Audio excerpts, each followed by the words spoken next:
Good morning, YouTube. So with today's video, totally unscripted, totally unplanned. How spur of the moment is this? Gonna be relying on this one here. I ended up filming a Azaros Chrome Eau de Parfum just now, and I still got some time, so before the wife gets home, I want to film this one here, because today we're gonna be talking about Dolce&Gabbana Light Blue Italian Love, which was launched this year in 2022, and is classed as an Aromatic Green scent. The overall breakdown, I'm just gonna read it from the laptop. So top notes gonna be grapefruit and Sicilian mandarin, with the mid being ozonic notes, violet leaf, green notes, but also cashmere, and they're basically gonna be musk, patchouli, guaiac wood, and vetiver. So what do I get from this one here? Now I have it on this hand here, but I also have this one on this hand here. Now this opens up with beautiful tart sour grapefruit. The grapefruit itself is very authentic, very genuine, very realistic, like this one here. Why do I have it on this hand here? I'll explain in a moment. But that grapefruit really just grabs your attention. You're also gonna get the violet leaves, the ozonic notes that add that very airy feel, but also green notes. The star player, however, is gonna be that grapefruit. That grapefruit just outshines everything else. Towards the base, you're still gonna get a little bit of that airiness and a little bit of that green notes, but throw in some vetiver and some woods, or guaiac wood, whatever. This smells a lot like this one here. That's why I have it on this arm here, or this hand.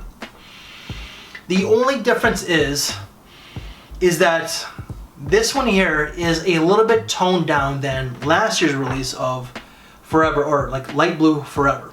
In my video of last year, I said that I love this, but I didn't want to get a bottle. I got a bottle. Got it for a good price too. Last year's release, that grapefruit was just so in your face. You either hated the fragrance or you loved it. I loved it so much that I got a bottle, and I think I stated that it was one of the best releases of 2021. This smells a lot like it.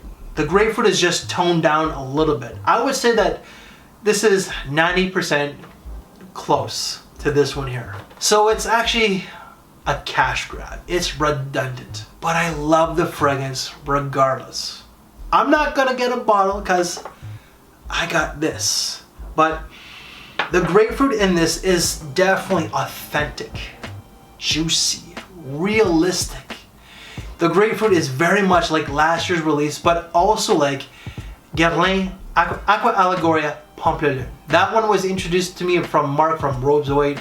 Mark, if you're watching, please come back to YouTube. A lot of us really want you back, so please. This is an everyday wear, like just casual. It's perfect for work.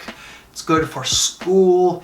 I think that this will shine great with a white t-shirt or a black t-shirt, such as this one here. This is The Ends from Bishop Brigante, who you've seen on this channel. His link will be down in the description box below. Music artist, a legend in the Toronto hip hop community, so please check out his links. But also I think that this would do very well with a polo or a golf shirt with a nice pair of khakis and loafers. Overall, this fragrance is very casual. There's nothing formal about this scent whatsoever. Longevity with this was better than I thought. It was balmy hot here the other day, like 38 degrees. That's about like 98, might even be more than 100 Fahrenheit.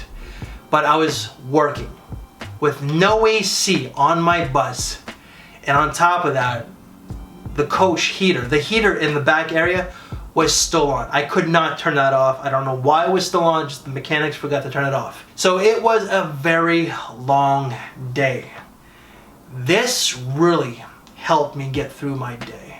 It psychologically cooled me down, it relaxed me. I felt a little bit refreshed, because trust me, I smell like a niche fragrance towards the end of my shift. Doesn't matter the season of the year, okay?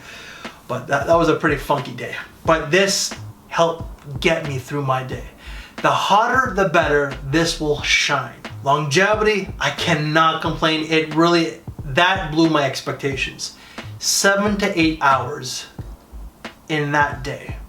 38 degrees, I'm not kidding. So longevity, phenomenal. Price tag, this is where it kind of takes a bit of a turn as well, because it does smell like this. Price tag, you're looking to spend anywhere from $98 to $132 Canadian at the Hudson's Bay Company. In due time, this will hit fragrancebuy.ca within like maybe the next 2 months. I myself would not spend more than 70 bucks. And that's how much I spent for this one here. I got it for a good price. I think that I got a good deal. But I would not spend more than $70 for this one here. I myself would not get this because I have last year's release. I prefer last year's release just because it is more sour, more bitter. This is a little bit more toned down. If you have either or, you don't need either or unless you're a collector. For me, it's a waste of money. It's a cash grab, plain and simple. I love how this one smells because I love how this one smells. Just D&G got lazy and just toned down the grapefruit with this. They're just looking to make a quick buck. But I love the scent profile and how it works on my skin. I'm just not, hell, I wouldn't even spend 20 bucks. I gotta state that. I would not even spend 20 bucks because I got this. I would not spend 20 bucks on this, not even as a collector's standpoint. D&G got lazy, but they still released an amazing fragrance that smells wonderful. They just got lazy and just toned down that grapefruit a little bit. So if you want something that's still very authentic, that's very bitter and sour, and this one didn't work for you, smell this one out. It might work better for your nose than last year's release. I ended up getting my decant from myfragrancesamples.com. I am not sponsored nor affiliated, but that link will be down in the description box below. That is my review of D&G Light Blue Italian Love. So if you like this very video, please leave me one of these. Guys, thank you for your time, take care, and I will see you in the next video. Thanks for watching, everyone.